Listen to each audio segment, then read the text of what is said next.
Hello again, this is Alex with MasterChartsTrading.com, and this is market recap for Friday, December 15, 2017.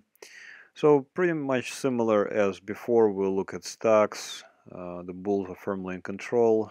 We'll look at some foreign markets that could be presenting a decent opportunity. A couple of interesting plays, Oracle and General Mills. Look at bonds in a little bit more details, and I wonder if they're telling us something. And then the same as usual, we'll look at the Forex universe, look at gold, look at oil, and at natural gas at the end. Okay, let's look at first S&P 500 ETF SPY on a daily time frame, so we can see that we're hitting fresh all-time highs. We're well above this indicator lines. You can see that there is a green, a blue, a red, and a yellow line, and these are my custom scripts, and they are available. Just ask me at MasterChartsTrading.com. Whenever we're above this green line, we're basically looking for buying opportunity. So, for example, here's was a perfect buying opportunity back in August of this year. In fact, subscribers took this opportunity as well. With subscription, you get currently you get these indicators for free, and we are in 2017. QQQ, same thing. Last opportunity, a good opportunity to enter was somewhere in August. Here's IWM, and this chart I sent to my subscribers. Hopefully they got long, and this is a already nice profit right there. So pretty useful, robust indicators, and pretty much you can trade any security out there or any instrument. Some of the interesting setups I saw were General Mills. Now this one I am still waiting for the, well, I'll call it a true breakout. Nothing is really true or 100% in trading, and sometimes breakouts fail. So here's, for example, General Mills. I posted this chart. If you follow me on TradingView, you can see here's a public idea.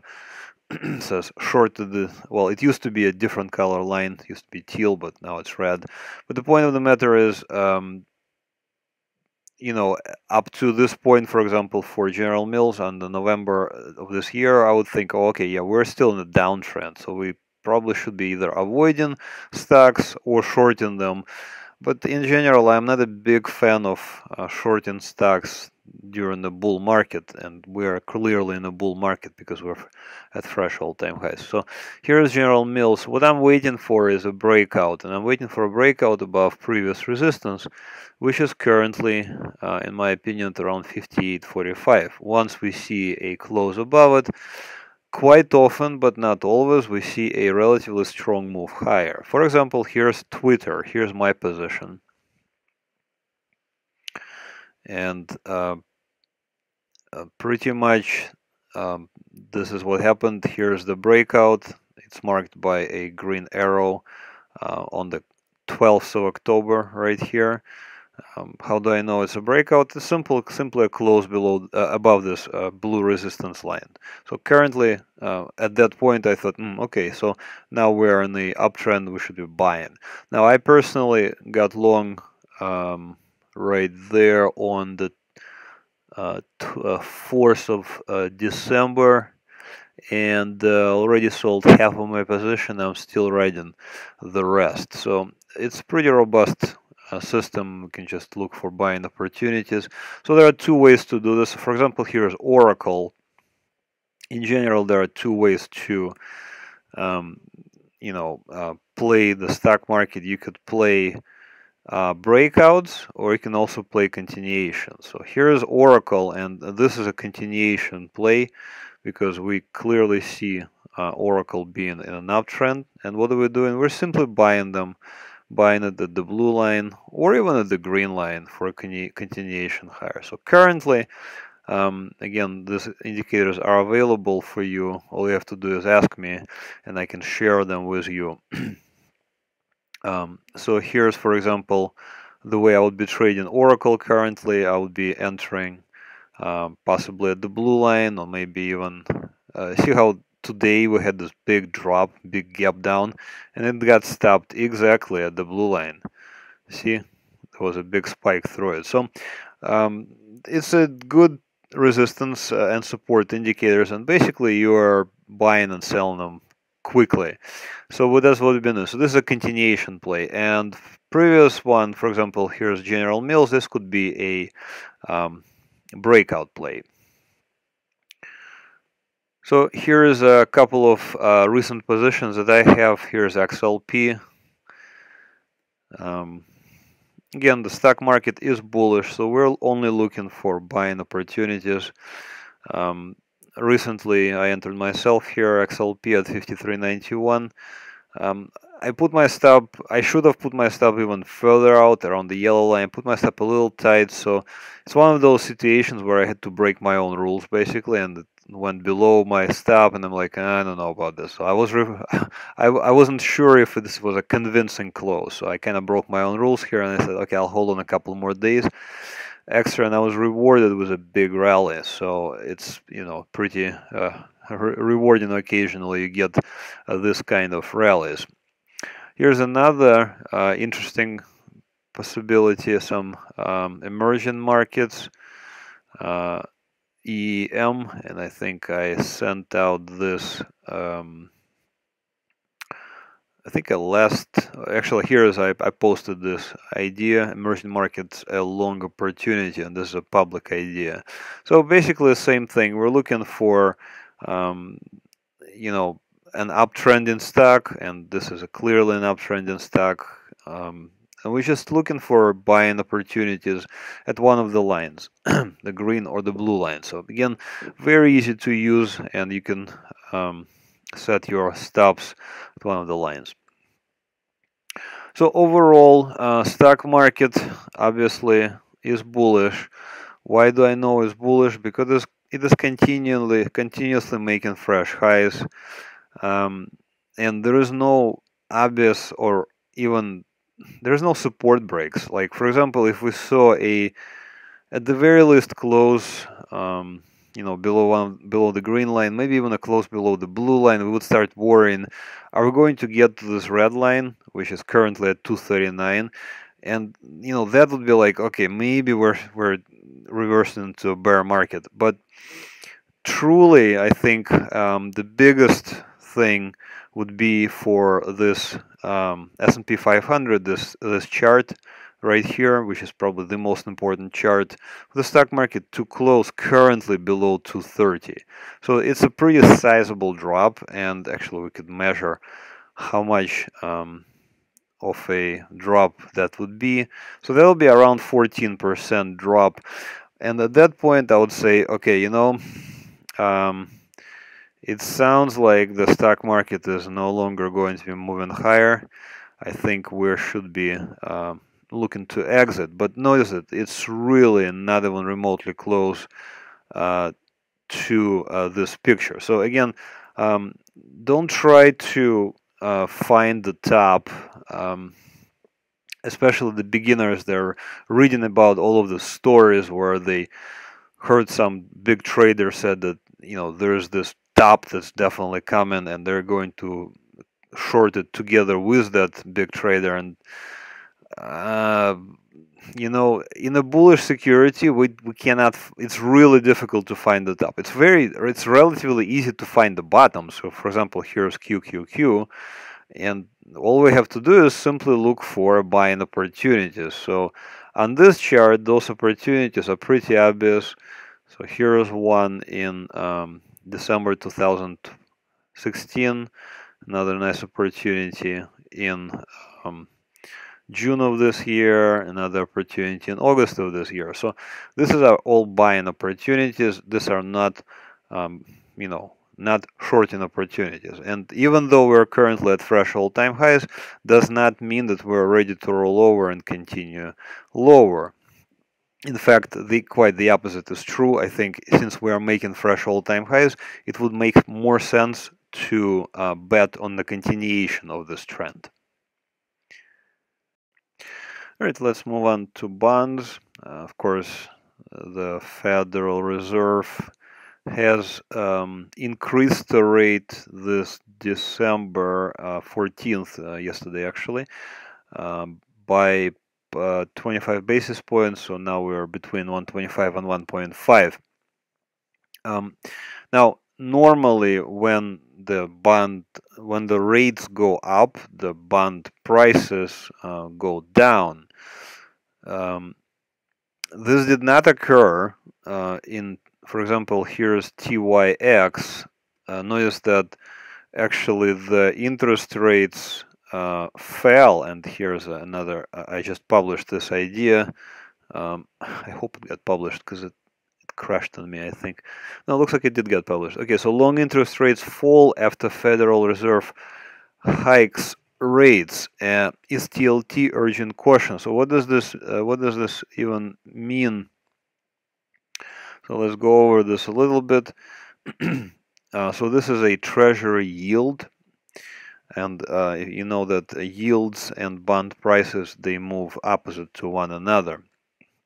So if the interest rates go up, bond prices should go down. But actually, currently the opposite has happened, and the long yields went down. In other words, the prices went down. The prices of bonds went up. So here's TLT. In fact, I myself opened the position right there. So this is a TLT, price of TLT unadjusted for dividends. Other websites, for example, stock charts, they do adjust for dividends. Let me show you what I mean. And the chart looks somewhat different than this one. But the point I'm trying to make here is, if we're going to assume that TLT has broken out into a new uptrend, and I'm going to say that it has broken out on the 3rd of November. Right there, I'm pointing it right now. So right now we had a breakout above this blue resistance line, and we did not have a breakdown below this red support line. So I'm going to say that TLT is in an uptrend, and I'm going to act accordingly. In other words, I'll be buying this security. I'll be buying TLT, and this is exactly what I did. I actually went ahead and I entered myself here on the 14th of December at 127.72. Why am I doing this? I'm a little concerned about the way stock market has been behaving. It's been really moving quickly higher, and I'm afraid that some sort of correction is going to happen. Here's another one that is urgent caution, so to speak. Here's bond, euro bond, and again, this is a I published this one myself. This idea, so suddenly I grow more cautious, and this was published on the 1st of December, so several weeks ago. Looks like we have a breakout in the bond BUND, the euro bond. This is a contract, CFD, contract for difference, for European bond equivalent of United States. The point here is that during the times of stress and uncertainty, bonds usually appreciate in price. So I'm trying to figure out if bonds are sending some sort of a message to the stock market. Perhaps stock market needs to cool off a bit. So what I actually been doing is I've been letting my positions get stopped out at the profit, obviously, and maybe I'll let them get stopped out and just kind of raise a little cash. So me personally, I just bought TLT a couple of days ago. Actually, in fact, I bought TLT even a couple of days before that. Right there's the arrow up, but I got stopped out because my target was reached and we didn't get a follow through. So I got stopped out here. But then I went ahead and I re-entered again. I'm hoping for a move higher from here.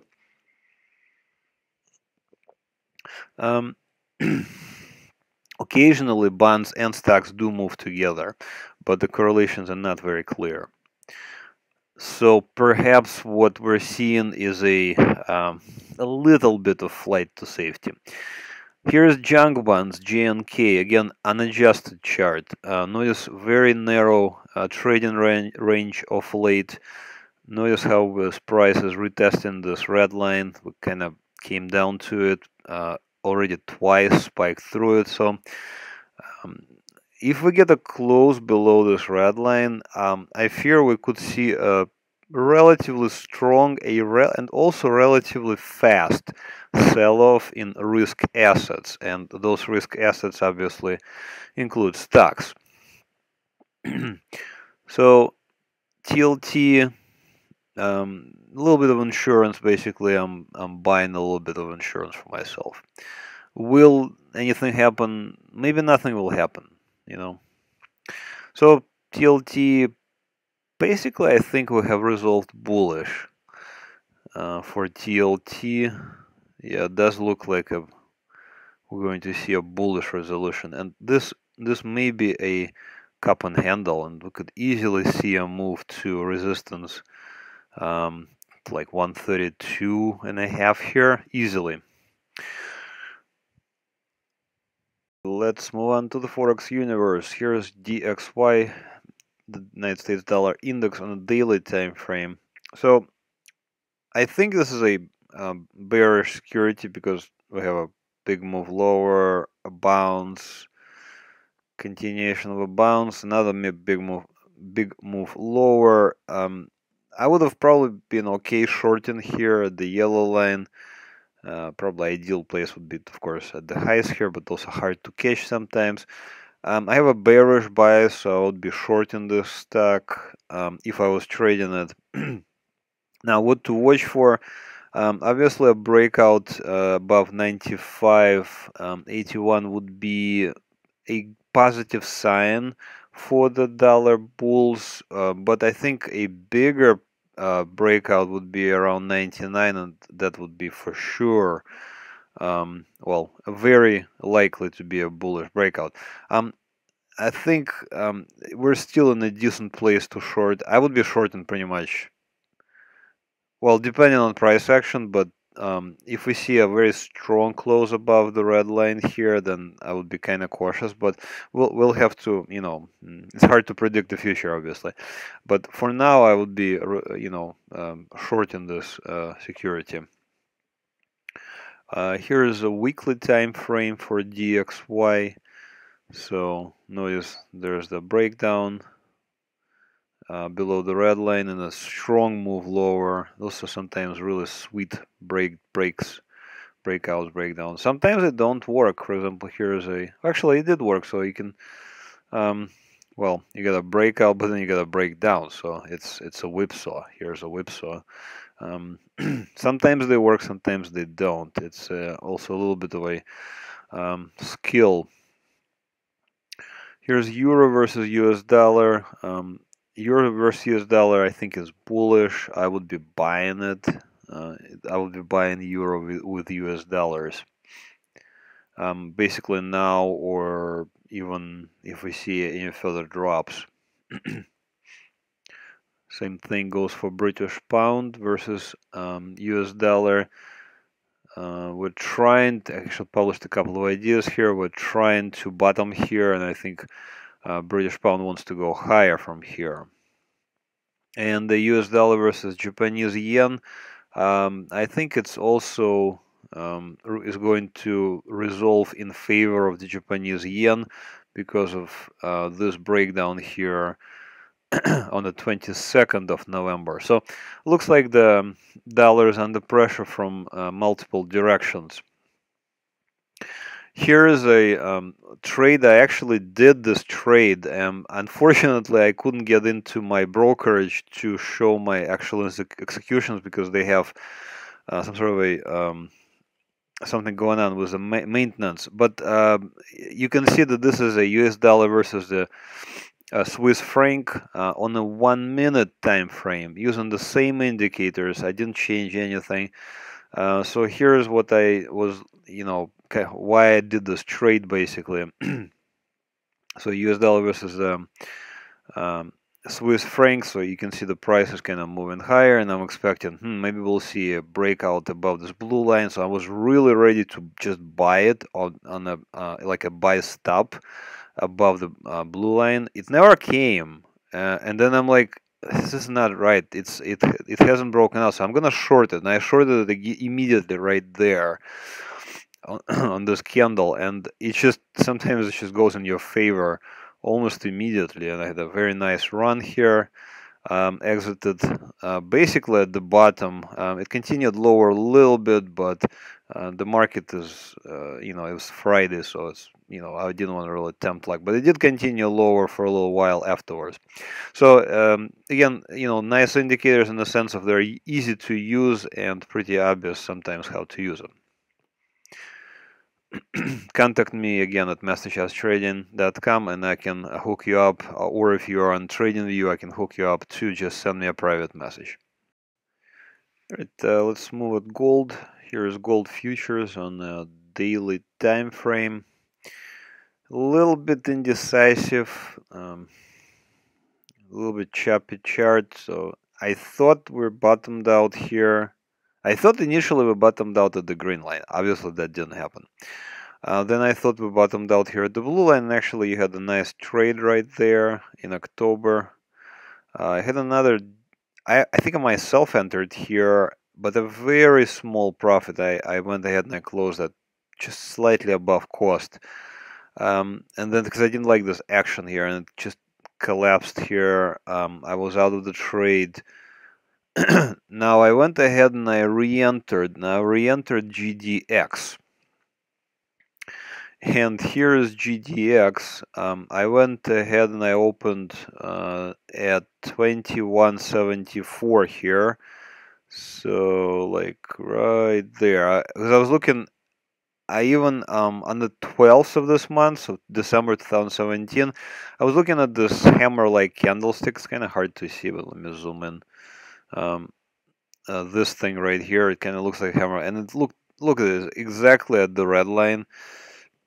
And then next day I see this surge and I see it breaking above previous highs. So I went ahead and I opened. Went in my favor immediately, which is a good sign. Now I'm looking. Well, I was looking at this as a potential. Back here when I bought it, I was looking at maybe this could work as a like an options play, and you could do. For example, here is January 5th expiration, and you could have potentially played it using options like a straddle kind of play. Because I was expecting a relatively strong move. So actually at this point, if I was to buy a straddle on 21.25, I would have made probably a nice money already here because of this big move in the GDX. But what do you think, guys? Do you think this makes any sense? What I'm just telling you. If it makes no sense, or if you think this is idiotic, just make a comment. But be nice, because it's just kind of a nice courtesy thing to do.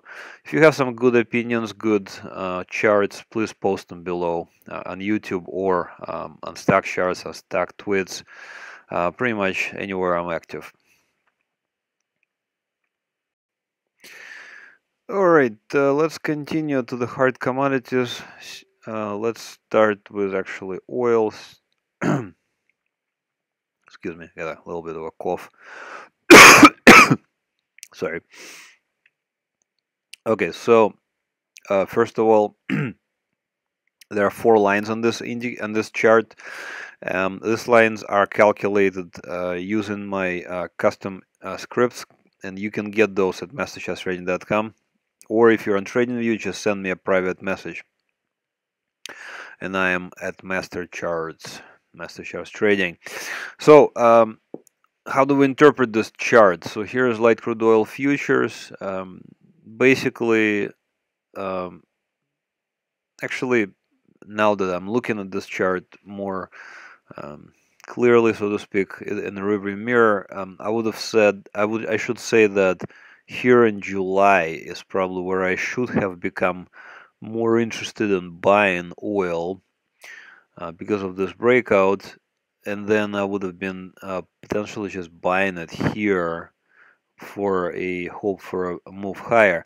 Now we have several opportunities. For example, here's a little bit more zoomed in chart of oil on a daily time frame. Same thing with the indicators. So on this chart, you can see a little bit of chopping around. You can see that we closed below the red line and then finally closed above the blue line. So we can just say that this is a breakout and just start buying. Nice move higher. And then additionally, we have entry opportunities at the green line. And for example, there was one just now, and this would have been probably a profitable trade if you just did a quick trade, get in at exactly 56.20 and then get out just a few points higher. So that's a dollar move right there. So I think oil is bullish. XLE, the energy ETF, is kind of dragging its feet, but it is looking better and better. I am more and more thinking that this is going to resolve in a bullish manner. It hasn't so far, and I'm still waiting for this close above this blue line, which is 71.18 now. So notice how it got closer. So there is less work for this ETF cut out for it. So hopefully it will close above this level, and we'll say, okay, now we have a breakout. I have not yet seen it. Have not seen it. So for example, here's XES. Still no breakout, still meandering here. Here's XOP. This one is a little stronger, similar to XLE, but still no breakout above this blue line. Here's XOM, ExxonMobil, and again, same thing, no breakout. But notice how this blue line is getting closer to the price action. So I think if we, the price does not need to do much as much work as, like, for example, back here, back in beginning of December. So potentially oil should continue higher. I don't see a trend change yet. Here's US oil as a CFD, and again, same thing. We could be buying at the green line for additional entry opportunities. Let's look at natural gas, and I mentioned that last week that natural gas could easily collapse, and this is a support break right here, and it just continued lower. So let me show it to you on the weekly chart. It's a little more dramatic there. So here's that support break. If it's a true support break, we could move substantially lower. Obviously, it's not going to be in a straight line, but this chart is looking worse and worse. And of course, UNG, same thing. All right, that's it for this week's recap. So in order to get those indicators, it's a little bit goofy still. I'm trying to get this more organized, but if you go to Trade Alert Services, first you'll go MasterChartsTrading.com, go to Trade Alert Services, and sign up for one of the plans here. And once you sign up, I'll send you the instructions on how to get those indicators. It's really easy, and seriously, it's really easy. All right, if you have any questions, please send them in. And then thanks for watching, and have another great trading week. Bye bye.